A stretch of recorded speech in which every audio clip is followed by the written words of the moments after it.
Hi, idli பொடி அரைக்கலாமா? இதுக்கு நான் 1 கிளாஸ் உளுந்து எடுத்துருக்கேன். அது நல்லா கோல்டன் ப்ரௌன் ஆகிற வரலும் வறுத்து எடுத்துக்கலாம். ஒரு பிளேட்டில் ட்ரான்ஸ்ஃபர் பண்ணிடலாம். அப்புறம் அதே டம்ளரில் 1/2 டம்ளர் பருப்பு எடுத்துக்கிறேன். அதுவும் நல்லா கோல்டன் ப்ரௌன் ஆகிற வரலும் வறுத்து எடுத்துக்கணும்.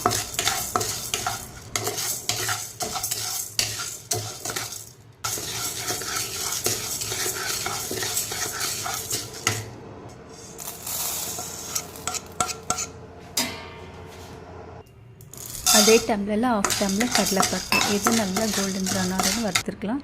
அப்புறம் 10 to 12 காஞ்ச மிளகாய் ஆட் பண்ணுறேன். அப்புறம் 3 to 4 cents கருவேப்பிலை.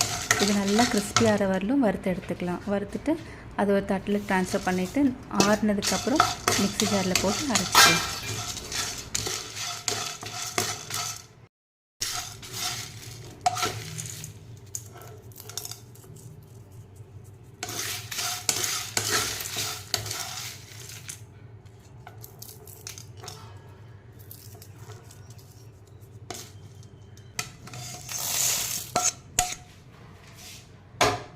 இதில் கொஞ்சம் பெருங்காயம் ஆட் பண்ணிக்கோங்க. அப்புறம் தேவையான அளவு உப்பு ஆட் பண்ணிவிட்டு அரைச்சிடலாம்.